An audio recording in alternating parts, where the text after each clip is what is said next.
할렐루야. 조심하라고 그렇게 당부했던 제가 코로나19 확진이 되어져서 여러분들에게 걱정을 끼쳐드리고 또 염려하게 해드린 것 정말로 송구스럽게 생각합니다. 다행히 확진됐지만 제가 가벼운 감기 수준 요 정도여서 힘들지 않게 자가격리의 시간을 보낼 수가 있었고, 어젯밤 자정으로 해제가 되어져서 오늘 여러분 앞에 설 수 있게 되었습니다. 그동안 여러 교우들이 많이 기도해 주셨고, 또 어떤 분들은 전화와 문자로 격려해 주셨고, 심지어 어떤 분들은 빨리 면역력을 회복해야 된다고 염소탕도 보내주시고, 연잎밥도 만들어 보내주시고, 과일과 고기도 보내주시고, 제가 또 한 번 사랑의 빚을 졌습니다.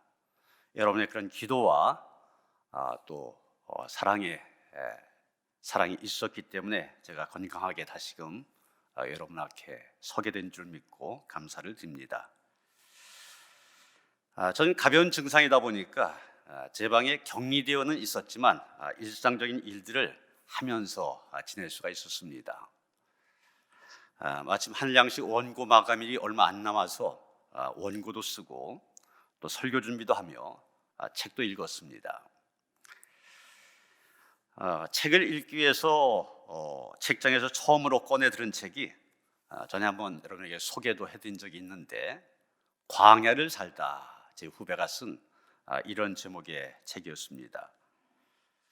코로나19 확진자가 되어서 이 자가격리의 시간을 보내야 된다고 한 것, 이것이 제게는 광야로 느껴지면서 이런 상황에서 이 책을 읽을 때 남다른 의미로 다가올 거라 이런 기대를 갖고 책을 읽었습니다. 이 책을 보면 다양한 광야를 통과한 사람들을 소개하고 있습니다. 아브라함은 기다림의 광야를 지나갔고, 모세는 잊힘의 광야, 모든 사람들로부터 잊혀지는 그런 광야를, 엘리야는 영적인 침체의 광야를, 룻은 상실의 광야를, 하갈은 버림받음의 광야를 통과하였습니다. 여러분, 지금 말씀드린 것처럼 이 모든 사람들 다 다른 광야를 통과했습니다. 그런데 다른 광야를 통과했지만 그들에게 공통점이 있습니다. 그들은 광야를 잘 살아냈다고 한 것입니다. 믿음으로 잘 견디어냈다고 한 것입니다. 하나님의 은혜로 잘 버텨냈다고 한 것입니다. 우리 믿음의 선지자들뿐만이 아니라 지금 이 시대를 살아가는 우리 역시 갖가지 광야의 길을 걸을 수가 있습니다. 청년들이 많이 경험하는 취업 실패의 광야, 결혼 실패의 광야 걸을 수도 있고, 사업의 실패, 또 직장에서의 퇴직이라는 광야, 육신의 질병으로 인한 광야, 불편한 인간관계로 인한 광야, 우리는 지금도 다양한 광야의 길을 걸을 수가 있습니다. 전 세계가 경험하고 있는 코로나19는 우리 모두가 함께 경험하고 있는 광야이기도 합니다. 우리 믿음의 선진들이 그랬던 것처럼 우리 역시 이 광야를 잘 살아내야 됩니다. 믿음으로 잘 견뎌내야 됩니다. 하나님의 은혜로 잘 버텨내야 합니다. 오늘 우리가 함께 읽은 성경의 말씀은 바로 이 광야에서 예수님이 시험을 받으신 내용입니다. 예수님은 세례를 받으시고 40일 동안 금식기도 하신 다음 마귀에게 시험을 받으셨습니다. 여러분, 예수님도 시험을 받으셨다, 이 사실이 우리로 하여금 많은 것을 생각하게 만듭니다. 여러분, 우리에게는 이 시험에 대한 편견 혹은 오해가 있지 않습니까? 어떤 오해입니까? 시험은 죄인이나 신앙생활을 제대로 하지 않는 미숙한 그리스도인이나 겪는 것이다, 이런 생각들을 많이 합니다. 요한복음에 보면 유대인들이 맹인에 대해서 그런 편견을 가졌던 것을 보게 됩니다. 예수님 앞에 나와 맹인이 된 사람을 가리키면서 저 사람이 맹인이 된 것이 그 부모의 죄 때문입니까? 아니면 본인의 죄 때문입니까? 시각장애라는 장애를 갖고 있는 것, 죄 때문이다. 이런 편견을 갖고 있었습니다. 우리도 시험에 대해서 똑같은 편견을 가질 수가 있습니다. 그러나 여러분, 시험은 누구나 당하는 것입니다. 마귀는 대상을 가리지 않습니다. 오늘 말씀 보면 마귀가 예수님까지 시험하지 않았습니까? 마치 파리와 같다 말할 수 있을 것입니다. 여러분, 이 파리가 임금님의 수라상이라고 해서 거기 덤벼들지 않습니까? 아닙니다. 막 달려듭니다. 체면도 없고 막무가내입니다. 마찬가지로 모든 인간이 마귀의 시험 대상이 될 수 있다는 사실을 알아야 됩니다. 제가 지난주 금요일에 증상이 나타났습니다. 밤에 몸살 감기 비슷하게 잠을 잘 못 잤는데 아침에 일어나니까 기침이 나오더라고요. 혹시나 해서 철저히 대비를 했습니다. 집에 나가지 않고 교회도 나가지 않고 심지어는 심야도 집에서 온라인으로 들었습니다. 그러면서 좀 그래도 혹시나 해서 자가키트 검사를 했더니 음성이 나오더라고요. 그래서 주일날 2부 예배 설교까지 했습니다. 그날 주일날 아침에 좀 목이 조금 이상이 있는 것 같아서 2부 예배 설교를 마친 다음에 예배가 끝난 다음에 자가키트로 다시 한번 검사를 했더니 2줄 양성이 떴습니다. 물론 그날 PCR 검사를 하고 다음 날 확진 판정을 받았지만 제가 이 코로나19 양성이라고 하는 것이 확인되었을 때 제 머릿속에 떠오르는 것은 죄의식이었습니다. 내가 죄인이다. 교인들에게는 교회를 지키기 위해서 예배를 지키기 위해 조심해라 그렇게 당부해 놓고 막상 제가 그런 상황이 되어지니 그저 죄송스럽고 미안한 마음뿐이었습니다. 사실 코로나19 상황이 시작되어지면서 우리 사회에서 확진자가 된다고 하는 거 죄인이 되는 일이고 사회적으로 비난받는 일이었습니다. 여러분, 물론 신천지지만 교회를 통하여서 확진자가 나왔다. 이래서 이 교회가 그동안 얼마나 세상으로부터 비난을 받고 또 죄인 취급을 당했습니까? 그런데 지금은 상황이 달라졌습니다. 이 오미크론 바이러스가 얼마나 전파력이 강한지 신문에 나왔던 기사 제목입니다. 침 한 방울에도 감염이 된다는 겁니다. 오죽하면 방역 최고 책임자인 국무총리까지 지금 확진이 되어져서 자가 격리 중이라지 않습니까? 지금은 누가 확진자라도 이상하지 않은 상황입니다. 여러분, 다시 시험으로 돌아갑니다. 시험도 그렇습니다. 누구나 시험을 받을 수가 있습니다. 그러기에 우리에게 시험이 닥쳐왔을 때 우리가 가져야 될 생각은 나에게 왜 이런 시험이 찾아왔을까? 원망이 아니라 예수님도 시험을 받으셨다. 그런 마음으로 받아들여야만 됩니다. 여러분, 시험을 받으신 예수님, 인성을 지닌 예수님이셨습니다. 하나님의 아들이시지만 동시에 인간성을 가지신 예수님, 우리와 똑같이 육신을 입으시고 굶주림이라든지 목마름이라든지 아픔이라든지 이런 것들 다 겪으신 예수님이십니다. 그런데 중요한 것은 예수님은 그 시험 다 이기셨다고 하는 사실입니다. 물질의 시험, 권세의 시험, 인기 시험, 사실 우리의 삶 속에서 참 이겨내기 어려운 시험들입니다. 그런데 그런 것들 다 이겨내셨습니다. 여러분, 우리가 시험에 들지 않는 것도 중요하지만 그 시험 이기는 것 더 중요합니다. 주기도문 외울 때 우리는 우리를 시험에 들게 하지 마옵시고 이렇게 외우는데 이 부분을 외울 때 우리는 시험을 이기게 하옵시고 이런 마음을 가지고 의해할 것입니다. 여러분, 첫사람인 아담도 시험을 받았습니다.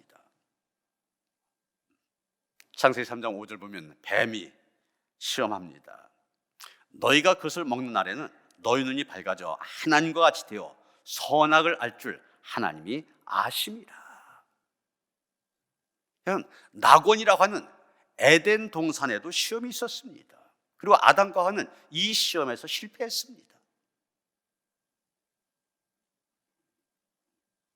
우리에게 시험이 찾아왔을 때 이기지 못하면 우리는 아담 쪽에 선 것이 되어집니다. 이기면 예수님 쪽에 서게 된 것입니다. 그런데 여러분, 예수님이 언제 시험을 받으셨습니까? 1절 보면 예수께서 성령의 충만함을 입어 이렇게 시작되고 있습니다. 성령이 가장 충만하실 때 받으셨습니다. 여러분, 오늘 보면 바로 앞에 3장에 보면은 예수님 요단강에서 세례를 받으셨습니다. 성령이 비둘기 같은 형체로 강림한 것을 체험했습니다. 하늘에서 나는 소리도 들으셨습니다. 거기에서 끝난 것이 아닙니다. 오늘 본문에 보면 광야에서 40일을 보내셨는데 성령에 이끌리셨다고 그랬어요. 성령 충만, 성령께 이끌리심. 예수님의 영이 가장 맑아지고 힘을 얻을 때 바로 그때 시험을 받으신 것입니다. 무엇을 말합니까? 우리 역시 마찬가지입니다. 우리도 성령 충만했을 때, 은혜를 넘치도록 받았다고 여겨질 때, 그때가 조심할 때란 얘기입니다. 그때 시험이 찾아온 일이 많이 있고 그때 넘어진 일이 많이 있습니다. 7, 80년대 정말 목회 성공하셔서 대형 교회를 이룬 그런 목사님들 많이 계십니다. 그런데 그분들 내가 가장 성공했다고 여겨질 때 실수하시던 그런 일들, 여러 가지 성 문제 때문에, 물질 문제 때문에 실수한 그런 일들 많이 보았고 또 보고 있지 않습니까? 그러게 고린도전서 10장 12절 보면 사도 바울은 그런즉 선줄로 생각한 자는 넘어질까 조심하라 우리에게 교훈하고 있습니다. 여러분, 예수님이 첫 번째 받은 시험이 무엇이었습니까? 돌들로 하여금 떡이 되게 하라는 것입니다. 소위 물질적인 시험입니다. 이스라엘 사람들은 돌들에게 명하여 떡이 되게 하는 말 들으면 금방 이해할 수 있었습니다. 아, 이거 먹는 문제를 해결하는 거구나. 왜냐하면 떡은 그들에게 주식이었기 때문입니다. 우리에게서 떡은 주식이 아니라 간식 정도죠. 떡을 주식으로 잘 먹지 않습니다. 그래서 우리가 알아듣기에 쉽게 이 말씀을 사실 번역하려면 돌들에게 명하여 밥이 되게 하라. 그러면 좀 더 이해가 빠를 것입니다. 정확히 말하면 이 시험은 경제적인 기적을 일으켜보라는 것입니다. 너 지금 광야에 있지. 예전에 너의 조상들 광야에 있을 때 만나를 먹었어. 지금 이 백성도 매우 굶주리고 있지 않니? 옛날 모세처럼 기적을 한번 일으켜봐. 그러면 사람들이 너를 메시아로 인정할 거야. 이게 마귀의 유혹입니다. 그런데 여러분 가만히 생각해 보세요. 이스라엘 백성들 만나를 먹기 위해서 애굽을 떠나 광야로 나갔습니까? 그거 아닙니다. 먹는 문제라면 광야로 나가는 것보다는 애굽에 그대로 남아있는 것이 훨씬 좋습니다. 민수기 11장 15절 보면 그들이 애굽에 있을 때 생선, 오이, 참외, 부추, 파, 마늘 실컷 먹었다고 그랬습니다. 결국 굶주리지 않았어요. 만나가 목적이 아닙니다. 만나는 다만 가나안 땅에 들어가는 데 필요한 수단이었던 것입니다. 여러분, 물질한 것이 그렇습니다. 우리가 이 세상을 살아가는 데 있어서 필요한 수단이지 그 물질 자체가 목적이 되어서는 안 됩니다. 많은 사람들이 왜 실패합니까? 이 수단과 목적이 바뀌기 때문에 그래요. 물질을 수단으로 보는 것이 아니라 목적으로 보는 것입니다. 그래서 오늘날도 우리가 이런 시험 만날 때가 많이 있습니다. 조금만 눈 감으면, 조금만 부정을 행하면 많은 물질을 얻을 수 있는 경우 만나지 않습니까? 국회의원들이 상임위원회가 많이 있는데 그 가운데 국토교통위원회를 선호합니다. 공무원들은 건축과 관련된 그런 부서에 가려고 합니다. 왜 그렇습니까? 건축이라든지 토지정리라든지 인허가 업무를 담당하기 때문입니다. 그 과정에서 물질이 오갑니다. 글자 하나만 바꿔 놔도 지도 그림을 그릴 때, 개발지를 그릴 때 조금만 오른쪽으로 선을 옮겨서 그려놓기만 해도 엄청난 수익이 발생하게 됩니다. 그러다 보니 뇌물을 주게 되고 그러다 걸린 경우 많이 보지 않습니까? 또 물질 우선, 물질 중심의 가치관을 가지려고 하는 것도 이와 같은 종류의 시험이라고 말할 수 있을 것입니다. 며칠 남지 않은 대통령 선거, 이번 주요 이슈가 그런 거 아닙니까? 내가 대통령이 되면 경제적으로 이렇게 잘 살게 해주겠다. 그래서 부동산 문제, 소득 문제, 세금 문제, 난 이렇게 하겠다. 이러저런 공약들을 쏟아내고 있습니다. 지금 전 국민들이 돌들에게 명하여 떡이 되게 하라는 이 시험 앞에 서 있는 겁니다. 지금 러시아가 우크라이나를 침공하여 전쟁 중에 있는데 미국을 비롯한 서방 국가들이 군대는 보내지 않았지만 지금 그 전쟁에 동참하고 있는 그런 상황입니다. 군인도 안 보냈는데 어떻게 전쟁에 참여했다고 그러냐? 경제 전쟁에 돌입한 겁니다. 러시아가 보유가 있는 자산의 절반가량이 미국과 유럽의 은행에 예치되어 있는데 우크라이나 침공한 이후에 그 계좌들을 다 동결시켰다고 그래요. 빼낼 수가 없다는 얘기입니다. 이런 금융 제재 효과 금방 나타났습니다. 러시아 루블화의 가치가 사상 최저치로 폭락하였고 주식 거래가 중단되었습니다. 게다가 자동차와 가전제품을 비롯한 각종 상품의 가격이 뛰어올라서 러시아 서민들 경제적으로 엄청난 고통을 겪게 될 거다, 그런 얘기입니다. 러시아라는 나라 역시 돌들에게 명하여 떡이 되게 하라는 이 시험 앞에 서 있는 것입니다. 예수님은 이 시험, 사람이 떡으로만 살 것이 아니라는 말씀으로 물리치셨습니다. 사실 이 말씀은 신명기 8장 3절에 있는 말씀을 인용한 것인데 원래의 말씀은 이렇습니다. 너를 낮추시며 너를 줄이게 하시며 또 너도 알지 못하던 만나를 내게 먹이신 것은 사람이 떡으로만 산 것이 아니요 여호와의 입에서 나오는 모든 말씀으로 사는 줄을 내가 알게 하려 하심이니라. 말씀이 먼저라는 얘기죠. 우리 역시 말씀이 우선인 말씀 중심의 가치관을 가지고 살아야 됩니다. 두 번째 시험은 권세의 시험입니다. 그런데 여러분, 권세라고 하는 거 나쁜 것은 아닙니다. 그런데 그 권세 정당한 방법으로 얻어야 됩니다. 폭력으로, 돈으로, 부정한 방법으로 총칼로 권세를 얻는 것 정당한 방법이 아닙니다. 그런 사람들 두 번째 시험에 치는 사람들입니다. 권세를 얻기 위하여 마귀에게 절하는 것 가장 정당하지 않은 일입니다.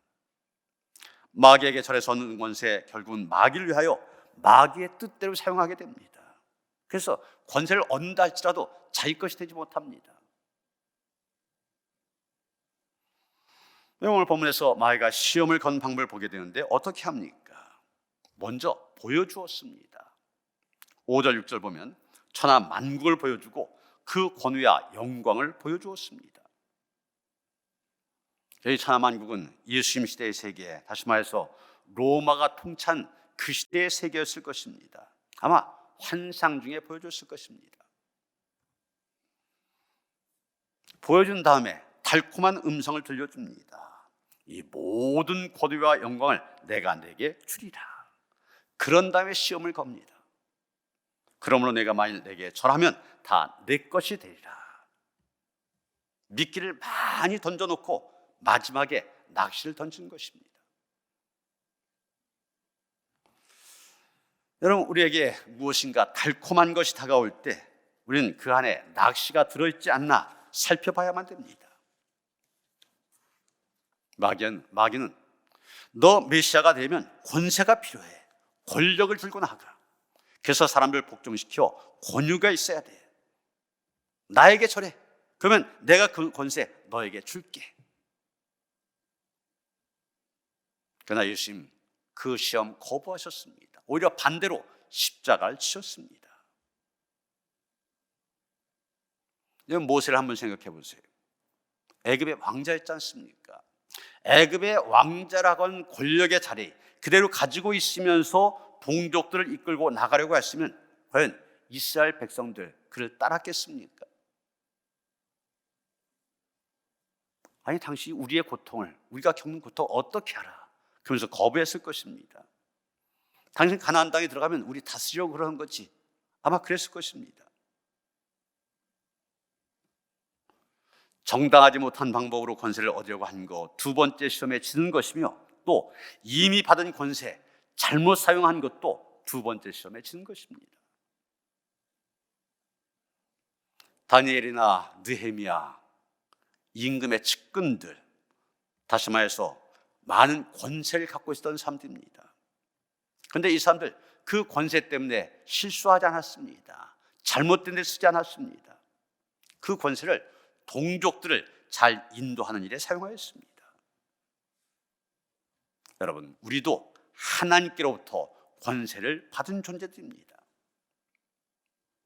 창세기 1장 28절이면 하나님이 그대에게 복을 주시며 하나님이 그대에게 이르시되 생육하고 번성하여 땅에 충만하라, 땅을 정복하라, 바다의 물고기와 하늘의 새와 땅에 움직이는 모든 생물을 다스리라 하시니라, 이렇게 기록되어 있습니다. 하나님께서 우리에게 큰 권세를 주셨습니다. 이 권세를 하나님을 위하여 하나님의 뜻에 맞게 사용함으로써 두 번째 시험을 이길 수 있어야만 됩니다. 예수님은 광야에서 세 가지 시험을 받으셨는데 세 가지 시험 공통된 것이 있습니다. 그것은 말씀으로 그 시험을 물리치셨다고 하는 것입니다. 첫 번째 시험, 물질 문제의 시험은 신명기 8장 3절 하반절의 말씀, 사람이 떡으로만 산 것이 아니요 여호와의 입으로 나온 모든 말씀으로 사는 줄을 내가 알게 하려 하심이니라, 이 말씀으로 물리치셨습니다. 두 번째, 권력 문제의 시험은 신명기 6장 13절, 내 하나님 여호와를 경외하며 그를 섬기며 그의 이름으로 맹세할 것이니라, 이 말씀으로 물리치셨습니다. 세 번째, 이제 우리가 보고자 하는 인기의 시험, 신명기 6장 16절 말씀, 너희가 마사에서 시험한 것 같이 너희 하나님 여호와를 시험하지 말고, 이 말씀으로 물리치셨습니다. 우리도 시험을 당할 때 말씀으로 물리칠 수 있어야 됩니다. 그럼 우리가 어떻게 해야 됩니까? 우리 스스로가 말씀으로 무장이 되어 있어야만 됩니다. 그 다음에 어려운 일을 당할 때일수록 성경을 열심히 읽어야 됩니다. 어려운 일 당하면 성경을 읽을 여유가 없어집니다. 그러나 억지로라도 읽어야 됩니다. 읽다 보면 우리 마음에 와닿는, 꽉 붙들고 싶은 의지가 되고 힘이 되는 그런 말씀이 있습니다. 그 말씀을 붙들면 됩니다. 그 말씀으로 이길 수가 있는 것입니다. 예수님이 첫 번째 시험과 두 번째 시험 말씀으로 물리치시니까 이번엔 마귀도 말씀으로 시험을 겁니다. 예루살렘으로 가서 성전 꼭대기에 세우고 뛰어내리라고 하는데 그러면서 시편 말씀을 인용합니다. 시편 91편 11절 12절 말씀인데, 그가 너를 위하여 그의 천사들을 명령하사 내 모든 길에서 너를 지키게 하심이라, 그들이 그들의 손으로 너를 붙들어 발이 돌에 부딪히지 아니하게 하리로다. 이 말씀을 들고 나온 겁니다. 마귀가. 여러분, 이단들이 믿는 사람들 공격할 때 가장 많이 사용하는 것이 바로 이 말씀입니다. 보세요. 성경에 이렇게 되어 있습니다. 성경에 보면 우리가 옳다고 되어 있잖아요. 여기 신천지가 그러잖아요. 제일 먼저 성경 공부 같이 하자고 합니다. 그러면서 이런 식으로 얘기한 거예요. 성경을 봐라. 우리가 틀린 거 없지 않냐. 교묘하게 말씀을 이용합니다. 그래서 얘기를 들으면 저는 그럴듯해. 그냥 귀가 솔깃해집니다. 그러다 보니까 많은 성도들이, 특히 잘 믿는다고 하는 사람들이 먼저 넘어갑니다. 말씀 갖고 그러니까. 그런데 이런 경우 가만히 보면 말씀을 잘못 인용하는 경우가 많이 있습니다. 오늘 말씀에서 이 마귀가 인용한 시편 91편 11절 12절도 말씀도 그렇습니다. 이 시편 91편 11절 12절 누구에게 주신 말씀이냐? 하나님을 피난처로 삼는 사람에게 주신 그런 복을 말씀하신 겁니다. 지금 인기를 얻기 위해서 무모한 짓을 하는 사람에게 주는 말씀이 아닙니다. 대상이 달라요. 또 말씀을 변형시켜서 이용한 경우가 많이 있습니다. 마귀가 시편 91편 12절 인용하였는데 이 말씀 여러분 한번 성경과 한번 오늘 이 누가복음 본문과 비교해 보시기 바랍니다. 원래는 그가 너를 위하여 그의 천사들 명령하사 내 모든 길에서 너를 지키게 하심이라 이렇게 되어 있습니다. 내 모든 길에서. 그런데 누가복음 오늘 본문에는 이 내 모든 길에서라는 말을 빼버렸습니다. 그래서 예수님에게만 적용하고 있는 거예요.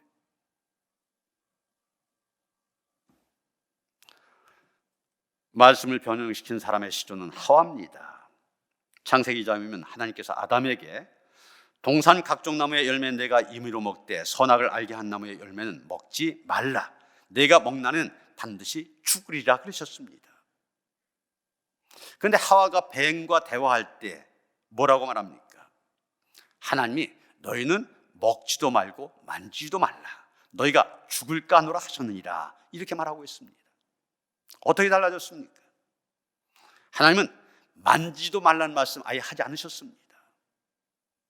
그런데 집어넣었습니다. 과장한 것입니다. 또 하나님은 반드시 죽으리라 강하게 말씀하셨습니다. 그런데 하와는 너희가 죽을까 하노라 아주 가볍게 얘기합니다. 성경을 잘못 인용한 사람들, 성경에서 자기가 필요로 하는 한 구절 또는 한 부분만 끌고 나옵니다. 여러분 그때 우리가 어떻게 이길 수 있느냐? 그 성경 앞뒤를 봐야 한다는 겁니다. 이걸 문맥을 본다 그렇게 얘기합니다. 어느 한 부분, 한 구절만 들고 나오면 앞뒤를 같이 보자고 그래요. 그럼 전혀 다른 얘기가 됩니다. 말씀으로 공격해 들어오는 마귀에게 대해서 예수님이 취하신 태도는 우리에게 아주 중요한 것을 가르쳐 줍니다. 예수는 부분방을 하지 않으셨습니다. 주 너의 하나님을 시험하지 말라. 전면적인 방을 하셨습니다. 여러분 이단이 찾아와서 이런 얘기 저런 얘기 미혹하려고 할 때 그거에 대해서 하나하나 대답하려고 할 필요 없습니다. 저리 가세요. 한마디로 물리치면 됩니다. 사랑하는 성도 여러분, 우리 역시 인생의 광학길을 걸어가면서 많은 시험 만날 수가 있습니다. 그러나 인생의 광학길을 걸어가는 가운데 어떤 시험을 만난다 할지라도 예수님이 그러셨던 것처럼 말씀으로 시험을 이기고 그리고 힘들더라도 이 길을 끝까지 힘써 달려가는 그런 성도들 되어주시기를 주님의 이름으로 축원합니다. 하나님, 우리가 광야길을 걸어가면서 이러저러한 시험 많이 경험하게 되는데 그 가운데서 우리가 예수님께서 그 모든 시험을 이기셨다고 하는 것이 큰 힘이 되어집니다. 예수님처럼 말씀으로 이길 수 있게 하여 주시옵소서. 그래서 끝까지 이 광야길 잘 견뎌낼 수 있게 하시고 가나안 땅, 하나님의 축복의 땅에 이르러 하나님께 영광 돌리며 살아갈 수 있는 우리가 되게 하여 주시옵소서. 예수 그리스도 이름 받들어 기도하여 싸움나이다. 아멘.